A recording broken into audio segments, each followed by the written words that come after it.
Oke,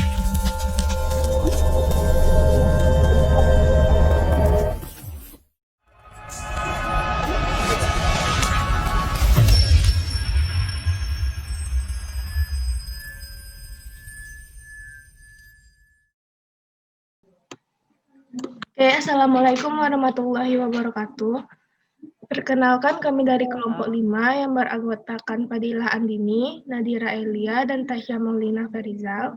Kami akan membahas mengenai zaman prasejarah, yaitu zaman Paleolitikum, Mesolitikum, Neolitikum, dan Megalitikum. Untuk itu, yang pertama akan disampaikan oleh Fadilah Andini. Kepada Andin dipersilahkan. Untuk materi pertama yaitu bentuk kebudayaan zaman Paleolitikum dan Mesolitikum. Pada kebudayaan Paleolitikum, terdapat dua kebudayaan, yaitu kebudayaan Pacitan dan kebudayaan Ngandong. Penamaan kebudayaan ini didasarkan pada daerah asal kebudayaan ini ditemukan.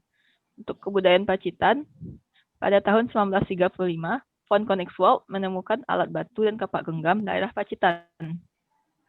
Kapak genggam yang ditemukan itu berbentuk kapak, namun tidak bertangkai. Kapak ini masih dibuat sangat kasar dan belum dihaluskan. Kapak itu disebut peneta. Lalu kebudayaan Ngandong telah menemukan alat-alat dari tulang, flax, alat penusuk dari tanduk rusa, dan ujung tombak bergigi di daerah Ngandong dan Sidoarjo. Juga ditemukan serbih bilah dekat Sangiran. Alat ini berbentuk sangat kecil yang terbuat dari batuan yang amat indah dan banyak ditemukan di Sulawesi Selatan. Lalu, pada zaman Paleolitikum ditandai dengan kebudayaan manusia yang masih sangat sederhana.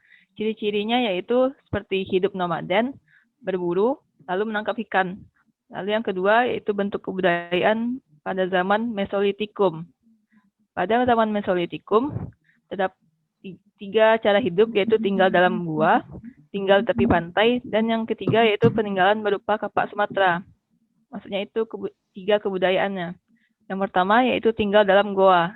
Pada zaman ini manusia sudah tinggal di goa dan memberikan cap lukisan tangan dan binatang di dinding goa. Selain itu, seorang peneliti Belanda yang bernama Van Steen Colenfels menemukan beberapa penemuan terkait pada zaman ini. Lalu yang kedua yaitu tinggal di tepi pantai. Selain dalam gua, manusia pada zaman ini tinggal sepanjang pantai dengan mendirikan rumah panggung sederhana. Lalu yang ketiga yaitu peninggalan berupa kapak Sumatera. Kapak Sumatera ini mirip dengan kapak yang ditemukan di pegunungan Bakson dan daerah Huabin, Tonkin, Yunan Selatan. Maka dari itu para ahli menyimpulkan bahwa di Tonkinlah terdapat pusat kebudayaan praaksara Asia Tenggara yang selanjutnya dikenal dengan kebudayaan Bakson Huabin. Lalu materi yang kedua, bentuk manusia zaman Mesolitikum, yaitu manusia pendukungnya adalah Homo sapiens. Bentuk fisiknya diperkirakan mendekati pada bentuk fisik manusia modern, yaitu mampu berdiri dan berjalan dengan tegak, mempunyai bentuk muka datar dan lebar, mempunyai akar hidung yang lebar, mempunyai busur kening yang menonjol dan terlihat nyata, lalu bagian mulut sedikit menonjol. Lalu yang kedua, bentuk manusia zaman Paleolitikum.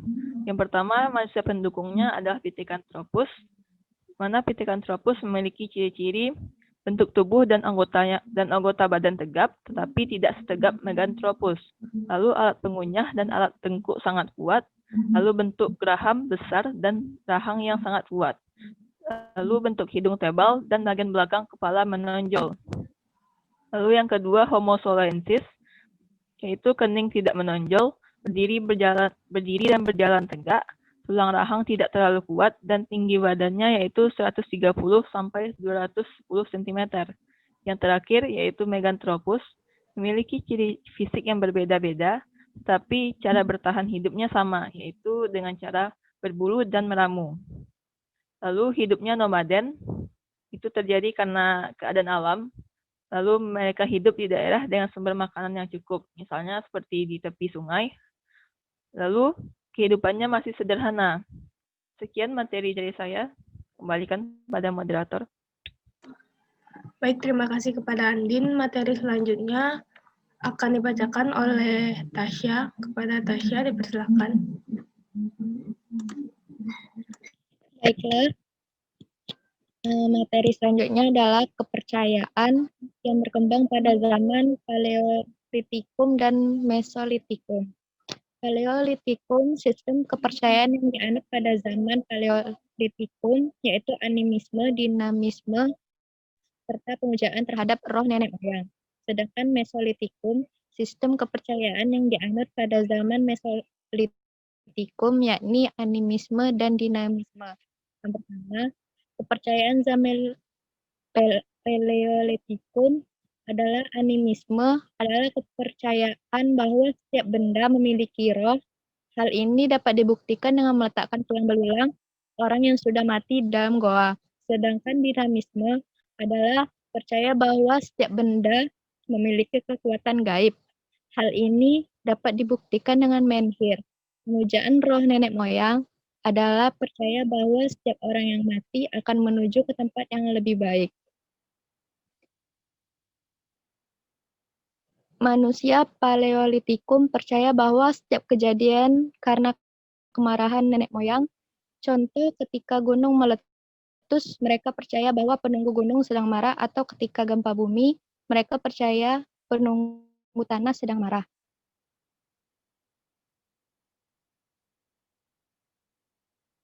Materi yang kedua, pada zaman Mesolitikum adalah dinamisme dan animisme. Yang pertama, dinamisme adalah kepercayaan bahwa setiap benda memiliki roh atau kekuatan gaib, sedangkan animisme adalah kepercayaan bahwa nenek moyang yang telah meninggal masih ada di dunia dan dilakukan pemujaan. Pada zaman Mesolitikum, bukti adanya sistem kepercayaan animisme dan dinamisme adalah dengan adanya lukisan di Goa Leang-Leang, Sulawesi yang bergambarkan telapak tangan wanita dan gambar hewan yang dipercaya dapat mengusir roh jahat. Selanjutnya adalah kebudayaan zaman Neolitikum dan Megalitikum. Memasuki pada tahun ke-1500 Masehi, Indonesia mulai menerima kedatangan migrasi dengan jenis manusia Malayan, Mongoloid, atau yang disebut juga Melayu Austronesia yang berasal dari daerah Yunan atau Cina Selatan. Kemudian mereka mendominasi wilayah di bagian barat Indonesia, sementara jenisnya bergeser ke wilayah timur dan terjadilah pembauran antara kedua jenis manusia tersebut. Untuk mengatur kehidupan bersama, mereka juga memulai memilih peran untuk dijadikan pemimpin atau primus inter pares atau yang utama sesamanya, yakni ketua suku atau ratu atau datuk. Mereka juga telah berhasil membuat aneka kerajinan, di antaranya sebagai berikut. Yang pertama, gerabah. Bahan dasar yang digunakan berupa tanah liat yang dicampur dengan pasir, serta teknik yang digunakan yakni teknik tangan yang dikombinasi teknik tatap sehingga hasil gerabah masih kasar dan juga tebal. Gerabah pada zaman Neolitikum banyak ditemukan di daerah Kondeng Lembu, Banyuwangi, Jawa Timur, Kalumpang, dan Minanga, Sipaka, Sulawesi Tengah, Danau Poso, Sulawesi Tengah, dan Minahasa, Sulawesi Utara. Yang kedua, anyam-anyaman. Bahan yang digunakan untuk membuatnya adalah bambu, rumput, dan rotan. Teknik untuk pembuatannya adalah berupa teknik anyak dengan pola geometrik. Konon anyaman ini digunakan sebagai tempat atau wadah peralatan rumah tangga. Yang ketiga, pakaian.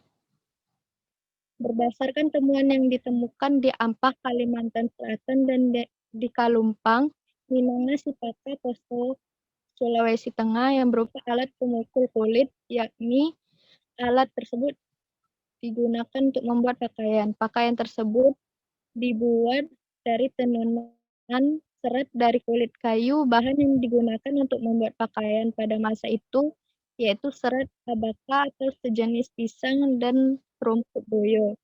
Yang keempat, perahu atau teknik membuat perahu. Teknik yang digunakan untuk membuat perahu pada masa itu masih sangat sederhana. Bahan yang digunakan berupa batang pohon, meranti, lanang, dan kedondong. Kebudayaan Megalitikum. Peninggalan peninggalan kebudayaan megalitikum ternyata masih dapat dilihat sampai sekarang karena ada beberapa suku-suku bangsa di Indonesia yang masih memanfaatkan kebudayaan megalitikum tersebut. Contohnya seperti suku Nias.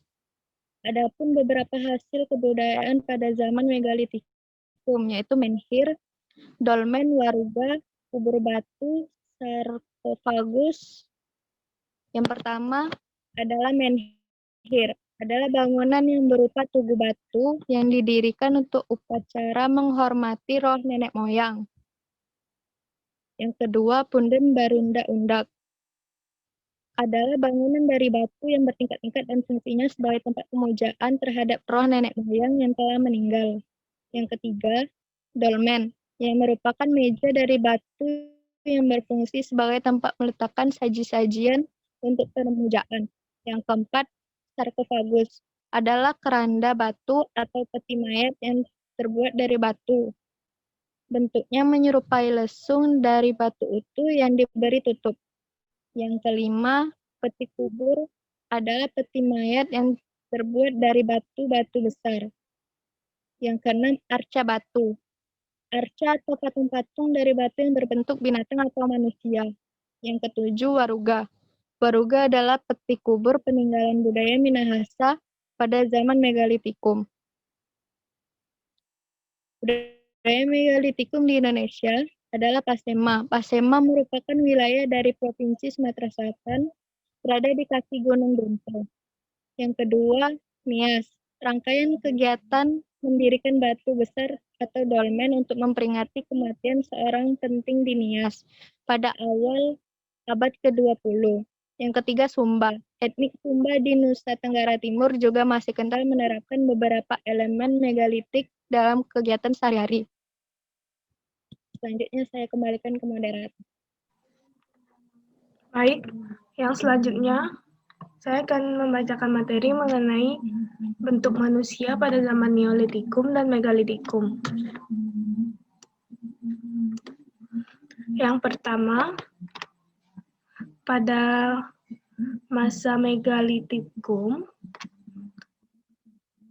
ada yang bentuk pertama yaitu Meganthropus paleojavanicus yang berasal dari kata Meganthropus, yang megas artinya besar dan anthropus artinya manusia. Sedangkan kata paleojavanicus berasal dari kata paleo yang artinya tua dan javanicus yang berarti Jawa.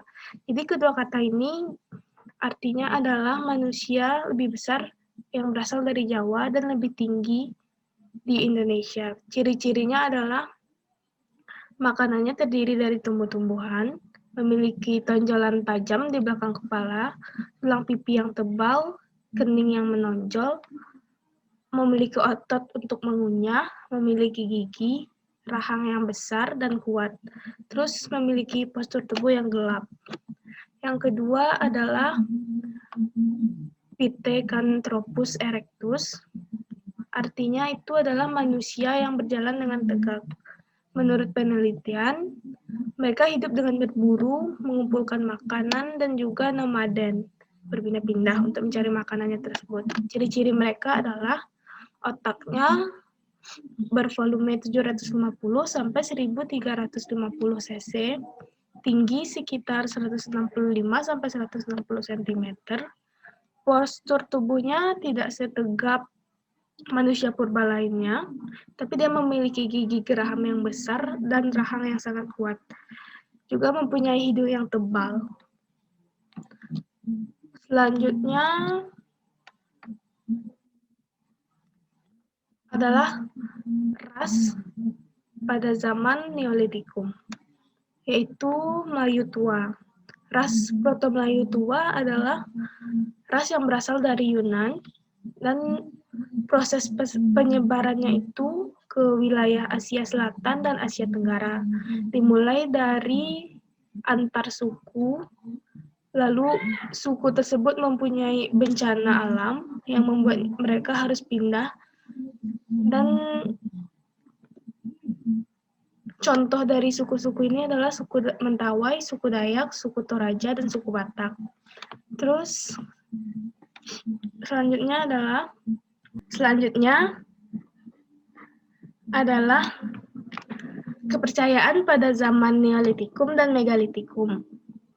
Pada zaman Neolitikum, ada penguburan secara langsung dan penguburan secara tidak langsung yang akan saya bahas lebih pokok.